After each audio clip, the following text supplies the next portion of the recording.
It's good.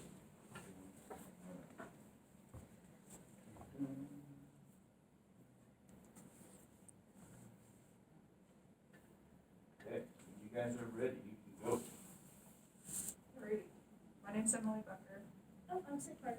and this is our presentation on the conservation of the spotted turtle. So the spotted turtle is actually a species that's a little more local.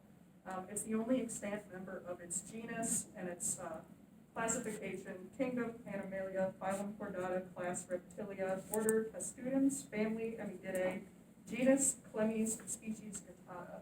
They're smallish freshwater turtles, usually 3.5 to 5 inches from head to tail, so they kind of fit right in your hand like in that picture. They're known for their distinctive oranges to yellow polka dots all over their shells and their bodies. Young ones usually have one shell per scute or section of the shell, while older ones have them kind of all over. Older adult turtles usually have a lot of spots on their faces and limbs, and females tend to have more around the faces.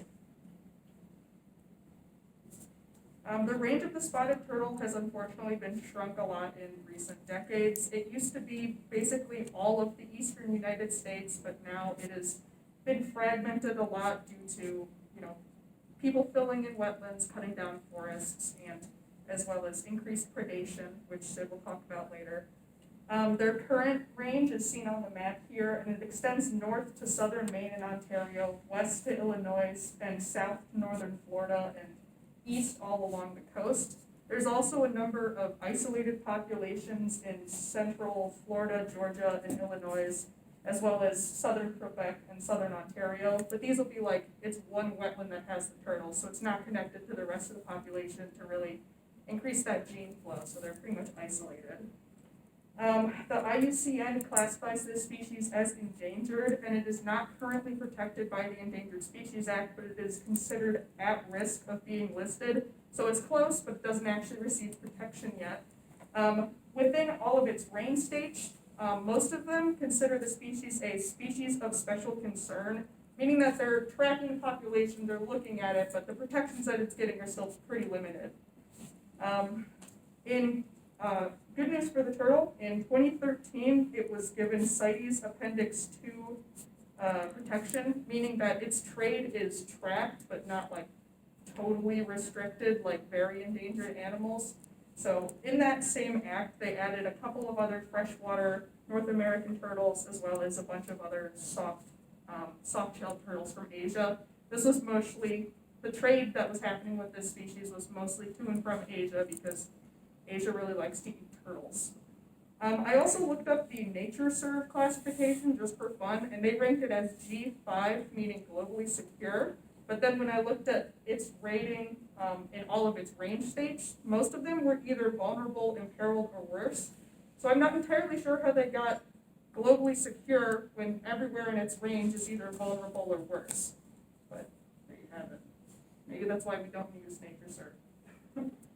As far as ecosystem services, this turtle, like most other freshwater turtles, is a freshwater omnivore, and they're usually found in shallow water areas like swamps, bogs, marshes, ponds, streams, wetlands. Sometimes they are known to go into deeper water, but it's usually just like swim out, get some food, and then come back. The places that they like are usually a pretty permanent body of water with some solid land nearby, because they have to go up onto land to lay their eggs. As far as the ecosystem services they provide, they're integral members of their food webs, and they're also known to help in nutrient cycling, because since they move both from land and water, sometimes they'll eat stuff in the water and then go poop up on land, or eat stuff on land and then poop up in the water. So it moves stuff back and forth, so that's important.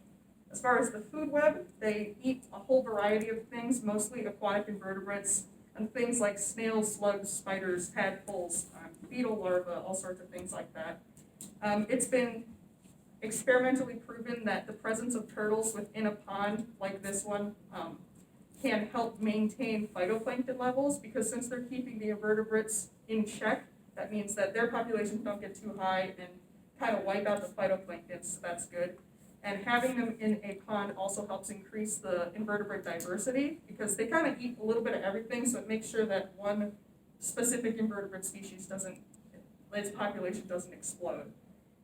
As far as what actually eats these guys, it's mostly stuff like the edge predators that we mentioned. So raccoons is a big one, muskrats, skunks, sometimes really large birds like eagles or a heron, but that's less common.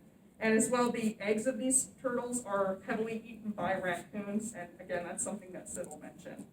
A little bonus thing, a cultural service. They're pretty cute, and most people think that they're actually pretty cute, and even back when they used to be really populated, they're always kind of shy, and they're small and hard to find. So a lot of people would go out and try to find this cryptic species, just to see if they could find it, like going out and seeing if you could find a rare bird. People would do that with this turtle. All right, so what's threatening our spotted turtle here? So one of the major threats that they're dealing with is definitely habitat loss. As we commented over in class, 80% of Ohio's wetlands are no longer with us. This can be due to when the settlers first came, they wanted easier trade routes, they wanted places to farm, they wanted definitely less mosquitoes, so they kind of drained and flattened a lot of the wetlands that we no longer have with us today. So why exactly are wetlands important to us? Well, for starters, they're really good at, with runoff nutrition, they're good at filtering that out. So, for example, the Great Black Swamp that we no longer have with us used to filter out the water that made its way to Lake Erie.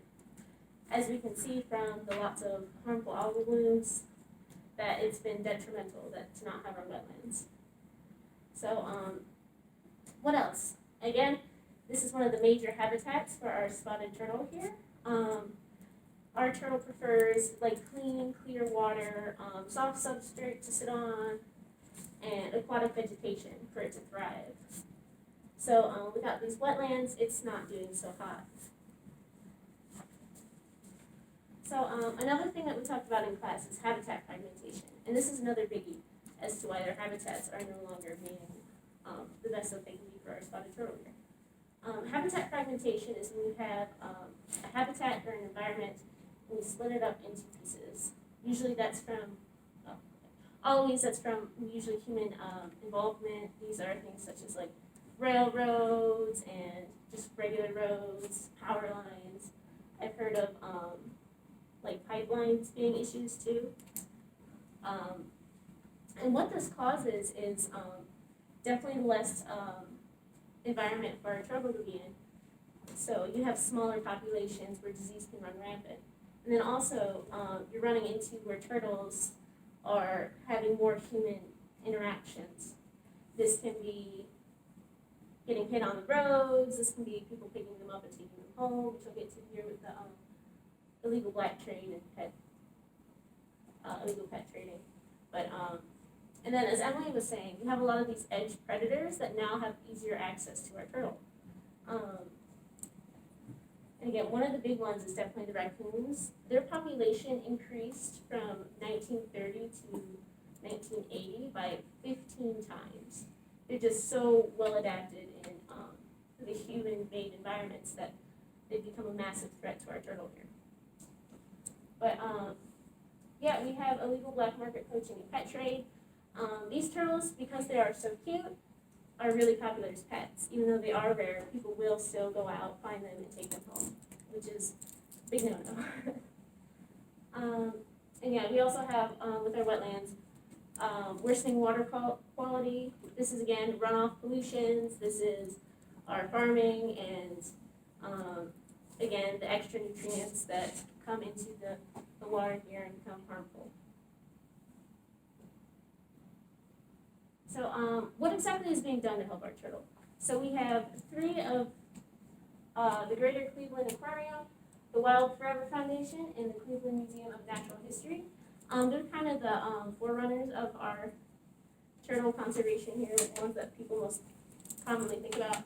And they run programs like the Head Start program, which is where they go out and they collect a bunch of turtles. Now, with the male turtles, they'll usually just put a tracker, throw it right back out. With the female turtles, however, they'll take her, get her x-rayed, and if she's carrying a clutch of eggs, they'll give her a hormonal shot, which speeds up the egg laying process, where they'll take the eggs and then raise them themselves in a a safer environment where they don't have to deal with the edge predators or getting eaten at a young age or any of the diseases that can run rampant. But yeah, as soon as the turtles are of age, they get to go back into the wild and they have just a higher level of success and higher chance of survival. But again, as Emily was saying, they did receive CITES protection in 2013, and they are considered for placement under the Endangered Species Act. Does anybody have any questions for us? You said that they like collect them for their shells sometimes, like what exactly do they do with them? Do they just like have them, or do they do like some sort of like jewelry or something with them, or? Usually when it goes to Asia is mostly where they do that. They don't even collect it for the shells, they collect it to eat it. Okay. Like turtle soup is a really big thing, they'll use like any kind of I mean, they do use the shells, sometimes they're just sold as a decorative item, sometimes they're made into jewelry or like other things, but the main thing is they just want to eat it. Does that have anything to do with traditional medicine, or is it all That could also be a taste factor. buds? I'm not very versed in traditional medicine because I don't practice it, but they'll kind of use anything.